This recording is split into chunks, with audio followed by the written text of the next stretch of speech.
सद्दाम हुसैन को अपने दुश्मनों को खत्म करने से ज्यादा अपमानित करने में मजा आता था। जुलाई 1979 में जब उन्होंने अपने सबसे करीबी दोस्तों में से एक पर देशद्रोह का इल्जाम लगाया तो उन्होंने उसे गोली मारने का आदेश देने से पहले पूरे हॉल को बताया कि गद्दार ने टॉयलेट तक फ्लश नहीं किया।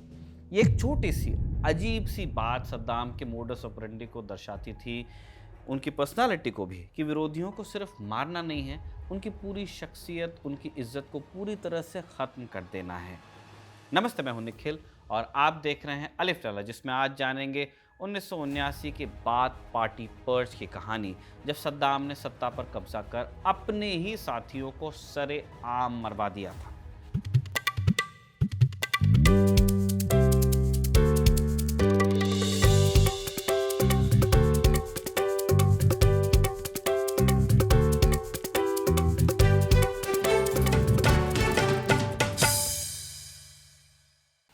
16 जुलाई 1979 को इराक के राष्ट्रपति अहमद हसन अल बकर ने सरकारी टेलीविजन पर आकर अपने इस्तीफे की घोषणा की।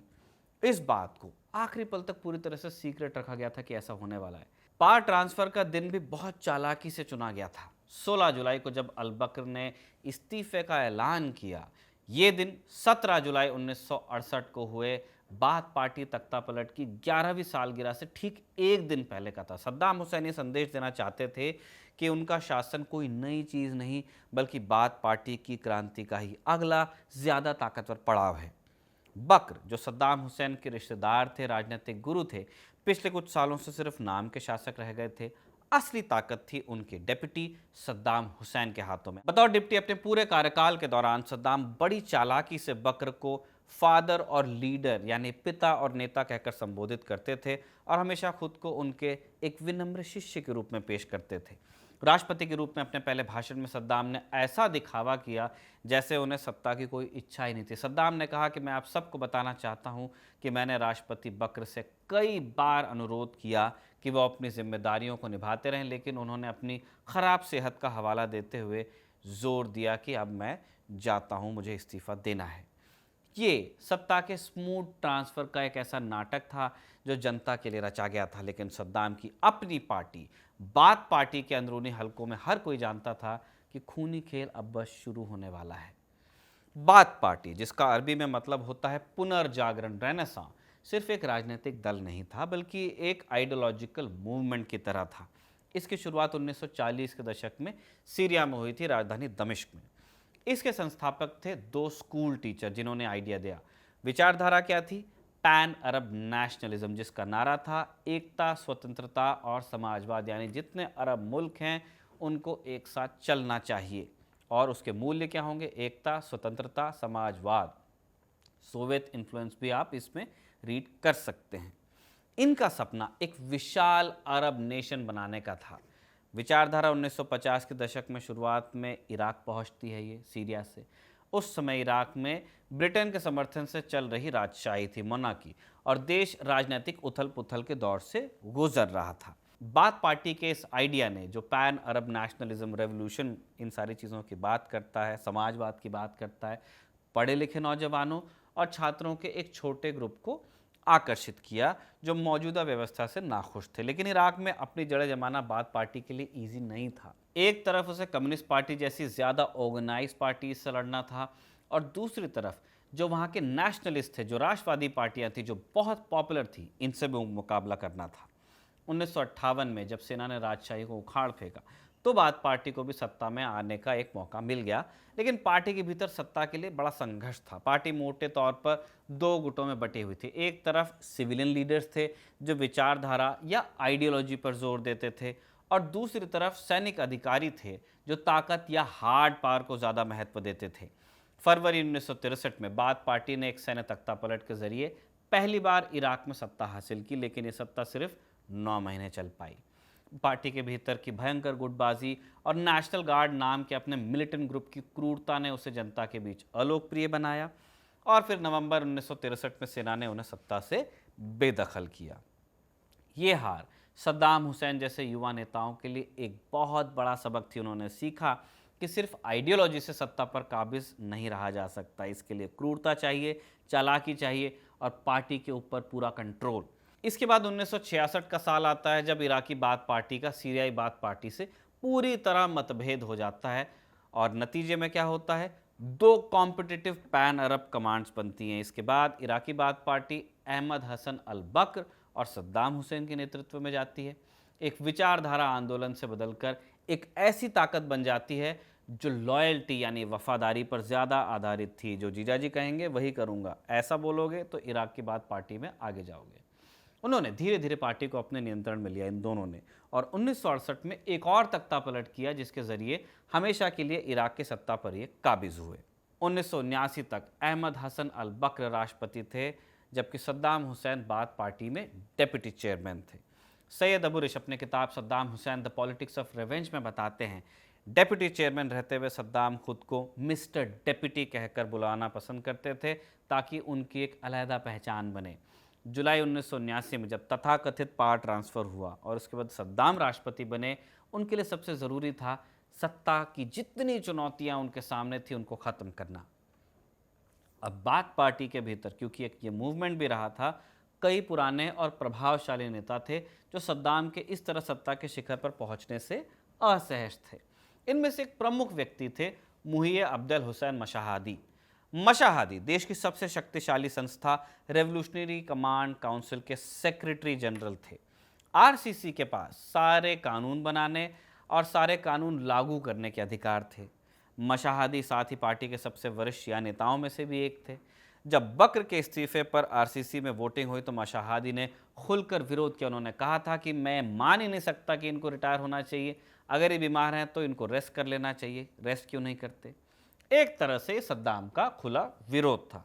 राष्ट्रपति बनने के सिर्फ 6 दिन बाद 22 जुलाई 1979 को सद्दाम ने बाथ पार्टी के सैकड़ों सीनियर लीडर्स की एक इमरजेंसी मीटिंग बुलाई। ये मीटिंग बगदाद के अल खुल्द कॉन्फ्रेंस हॉल में हुई। बड़ा गंभीर माहौल था। सद्दाम मंच पर आए और उन्होंने एक खतरनाक साजिश का खुलासा करने का ऐलान किया। उन्होंने कहा कि पार्टी के कुछ सबसे भरोसेमंद सदस्यों ने देश और क्रांति के साथ गद्दारी की है। इसके बाद जो हुआ वो इराकी इतिहास के सबसे नाटकीय घटनाक्रमों में से एक था। सद्दाम ने बाथ पार्टी के पूर्व सेक्रेटरी जनरल मुहिया अब्दुल हुसैन मशाहादी को मंच पर आने का आदेश दिया। मशाहादी को कुछ दिन पहले ही चुपचाप अरेस्ट कर लिया गया था। जब मंच पर उन्हें लाया गया तो वो बहुत टूटे हुए, थके हुए लग रहे थे। उनकी आवाज़ धीमी थी।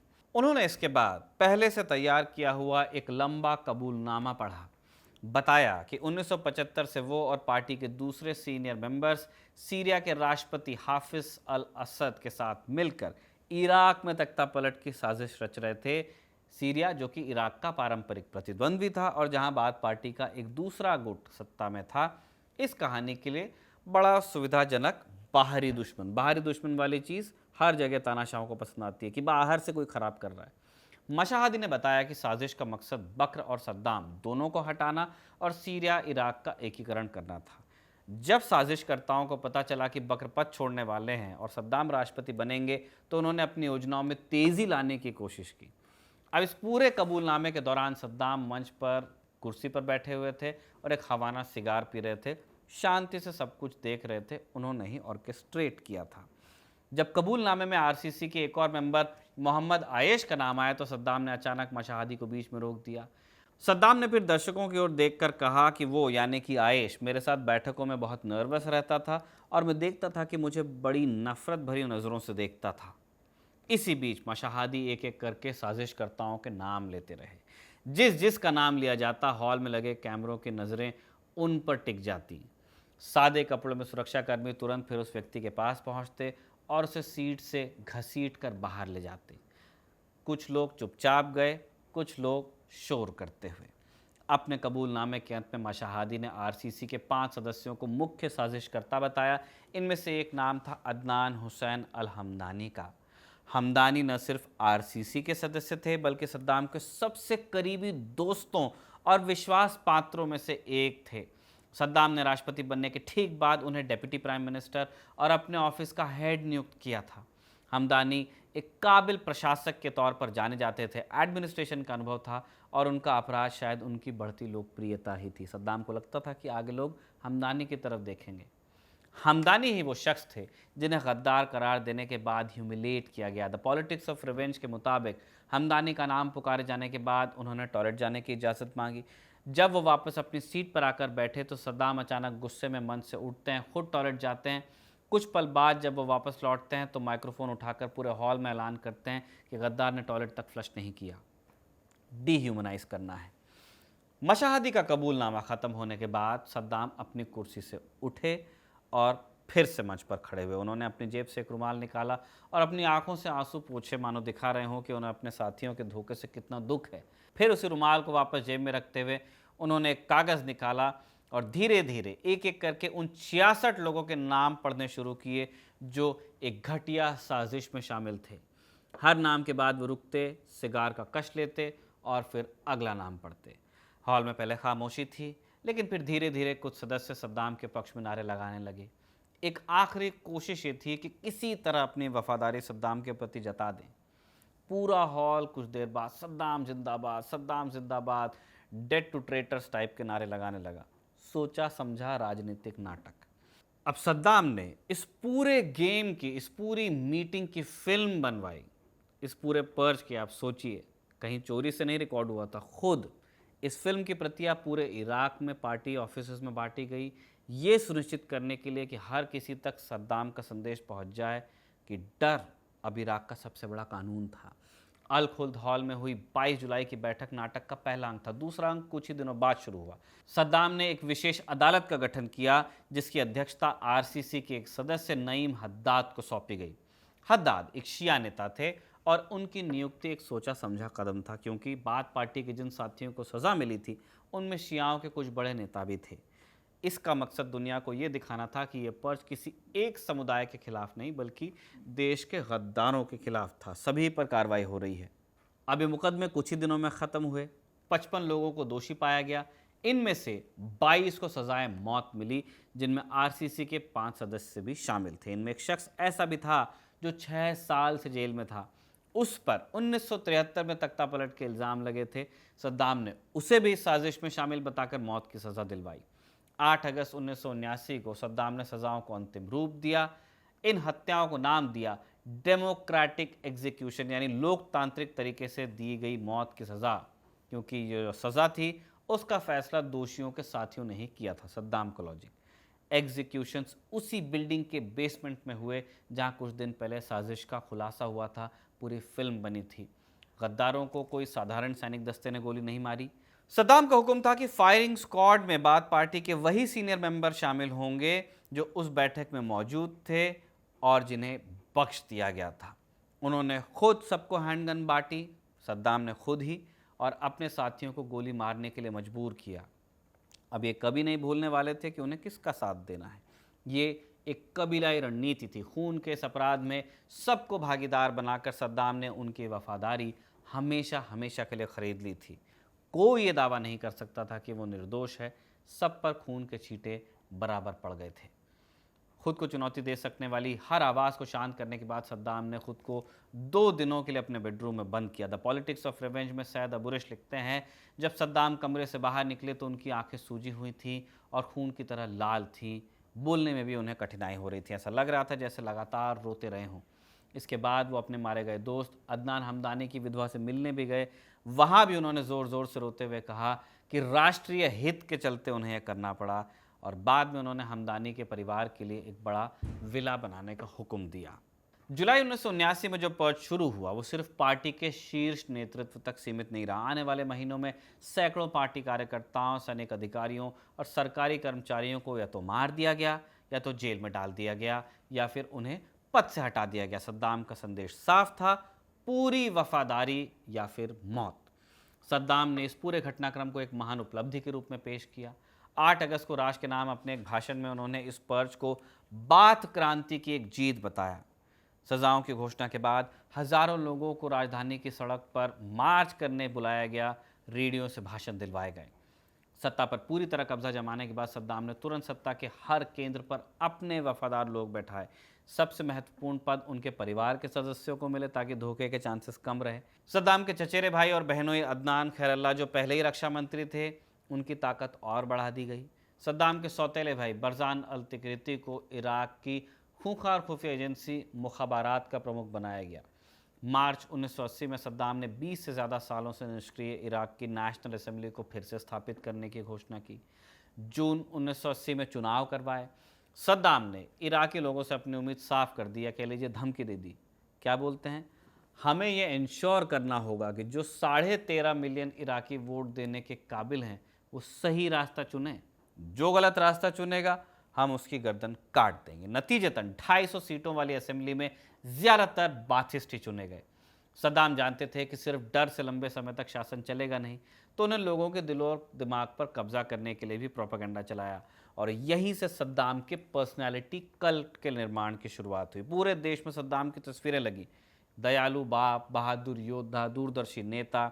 एक साधारण किसान के रूप में उन्हें फिर दिखाया गया। कभी वो बच्चों को गोद में उठाते तो कभी अपनी M16 राइफल के साथ पोज देते। सरकारी मीडिया ने उन्हें लीडर और फादर ऑफ नेशन जैसी उपाधियों से महिमा मंडित करना शुरू कर दिया। उनकी ज़िंदगी की कहानी को एक महाकाव्य में बदला गया। सब जगह डिक्टेटर्स की आदत होती है अपने बचपन पर कुछ भी कहानी बना देना। शी जिनपिंग के ऊपर इसी तरह चीन में काम हुआ है। 1959 में एक असफल प्रयास हुआ था सद्दाम की हत्या का। इस पर द लॉन्ग डेज नाम की एक फिल्म बनाई गई और उसे बार बार टीवी पे दिखाया गया, जिसमें सद्दाम को एक ऐसे हीरो के रूप में चित्रित किया गया था जिसने देश के लिए अपनी जान भी जोखिम में डाल दी थी। सद्दाम हुसैन अब सिर्फ इराक के राष्ट्रपति नहीं रह गए थे, वो इराक के निर्विवाद शासक बन चुके थे। उन्होंने डर और हिंसा की एक ऐसी व्यवस्था बना दी थी जिसमें डर का माहौल ही सरकार चलाने का तरीका और वफादारी जिंदा रहने की अकेली शर्त बन गई थी।